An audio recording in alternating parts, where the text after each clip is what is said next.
Сәлем достар, қалдарыңыз қалай? Сіздермен бірге Дәулетиярқызы Индира. Мен сіздермен денедегі жағымсыз артық иістен қалай құтыламыз деген тақырыпты көтеріп отырмын. Менімен бірге болыңыздар, маған жазылып алыңыздар. Адам денесінің қай бөліктерінен жағымсыз иіс шығуы мүмкін? Терлеу табиғи процесс. Дегенмен, кей адам түрі ауру немесе басқа да себептерден тершіл болып келеді. Организмге инфекция түсетіндіктен терлеу кезінде жағымсыз иіс пайда болады. Тершілдікті медицинада гипергидроз деп аталады. Гипергидроздың артында түрлі фактор тұруы мүмкін. Дегенмен, негізгі себеп организмнің ішкі мүшелері ауруы. Оларға гормон аурулары, әйелдердің аяғы ауыр кезде көп терлеуі, артериялық гипертензия, бүйрек ауруы, бауыр ауруы және тағы басқа жатады. Жағымсыз иіс аяқ, қолтық, алақан, көбіне ер адамның арқасынан шығады. Ал бас терісінен жағымсыз иіс шықса, трихологқа бару керек. Мұндай иістің пайда болуына жеке гигиенаны сақтамау да әсер етеді. Кей адам қатты терлесе де үстінен жағымсыз иіс шықпауы мүмкін. Өйткені ол күнделікті жуынып, антиспирант қолданады. Оған қоса жағымсыз иістің шығуы жеген тамаққа да байланысты. Алкогольді ішімдікті жиі ішетін, ащы фастфуд көп жейтін адамдар терлегенде денесінен жағымсыз иіс шығуы мүмкін. Сода мен тұз жағымсыз иістен құтылуға әсер ете ме? Мұндай иістен құтылу үшін әуелі оның шығу себебін анықтау керек. Ол үшін терапевт немесе эндокринологқа көріну қажет.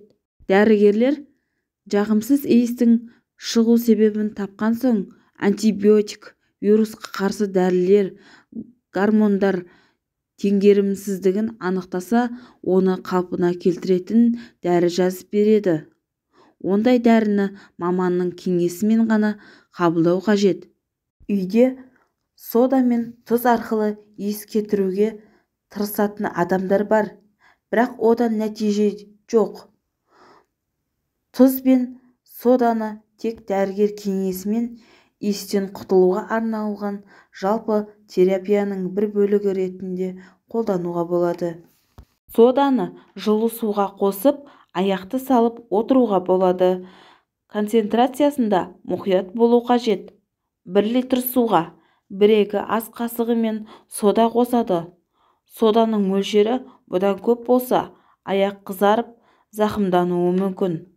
Сода қосылған суға аяқты күніне 1-2 рет салса жеткілікті. Аяқты сүртіп, қышымаға қарсы май жағады. Бұл терапияның бәрін тек дәрігер кеңесімен жасау керек. Мұндай суға қолтықты салуға болмайды. Дәрігерге емделіп жүргенде бұрын киген аяқ киімдерді тастау керек. Сапасы жақсы ауа кіретінін алу керек. Қолтықтан арқадан шықса, бұған дейін киген киімдерді тастауға тура келеді. Оларды қанша жуса да, онда қалған инфекция денеге жұғады. Біреудің киімін, аяқ киімін киюге сүлгісін пайдалануға болмайды. Дезодорант пен антиспирант әсері қай уақытқа дейін жетеді? Дезодорант уақытша жақсы иіс шығарады. Тершілдікті азайту үшін антиспирант қолдану қажет. Дегенмен екеуінің де әсері уақытша ғана. Адам ауырып жүрсе, организмде инфекция болса, қатты терлесе, бұл құралдар жағымсыз иістің шығуымен ұзақ күресе алмайды. Дезодорант пен антиспирант сатып алғанда олардың құрамында спирт, қышқыл болмауы қажет. Ботулотоксин препаратының жанама әсері бар ма? Косметологтар қатты тершілдікті диспорт немесе ботекс инъекциясын салу арқылы уақытша кетіреді. Бұл процедура ботулинді терапия деп аталады. ботулотоксиннің А түрі, яғни нейропротеин қолданылады. Оның әсері жарты жылға, кей адамдарға 1 жылға жетеді. Бұл инъекцияны алған адам бұрынғыдай қатты терлемейді, денесінен жағымсыз иіс шықпайды.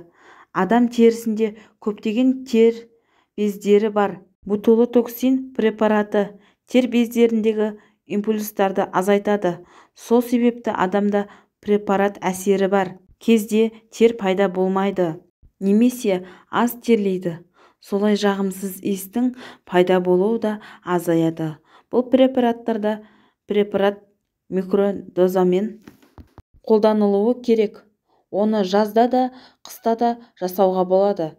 Препаратты енгізбес бұрын пациент анализдер тапсырады. Процедураның қалай жүретіні, одан кейін қалай күтінуге қатысты дәрігерден консультация алу керек. Препаратты аяқ, қолтық, алақанға салады. Оларға көп препарат керек емес. Арқаға сирек салады. Өйткені оған салынатын препарат түрі көбірек, соған сай ақысы да қымбатырақ тұрады. Мысалы, 2 қолтыққа салу 100 000 теңге болса, арқаға салынатын доза бұдан 2-3 есе көп болады. Адам денесінің иісі бірден сезіліп, мұрынды жаратындай сипатқа ие емес. Ал денеден белгілі бір иіс шығатын болса, ол тері бездерінің белсенділігінің артуынан, гигиена талаптарын сақтамаудан немесе түрлі инфекциялар салдарынан болуы мүмкін. Иіс түйсігі арқылы диагноз қою. Дәрігерлер адам денесінен шығатын жағымсыз иіс арқылы түрлі аурулардың алғашқы диагнозын қояды. Жаздың аптап ыстығында қолтықтан шығатын жағымсыз иісті кейбіреулері ас содасы кетіре алады дейді. Көп адамдар халық еміне жүгінеді. Кез келген адам ағзасынан тердің шығуы қалыпты жағдай. Косметолог дәрігерлер тердің шықпағаны өте қауіпті екенін жеткізді. Қалыптан асқан қимыл қозғалыс пен күн температурасының едәуір ыстық болуының салдарынан адам денесінен еріксіз тер шығары сөзсіз. Әсіресе нәзік терінің орындары бірден білінеді. Мәселен, мойын тұсы мен қолтық, сондай-ақ маңдайды да сол тізімге қосуға болады. Тердің шығуы адам ағзасындағы зат алмасуы қызметте байланысты. Кейбір жандар аз терлейді, ал енді біреулер киімнің жарты бөлігі суға малынып, жан-жағына жағымсыз иісі шығып жүреді. Бұл тершеңдіктен қалай арылуға болады? Дәрігерлер арнайы нұсқауы бойынша ем қабылдау дұрыс деп санайды.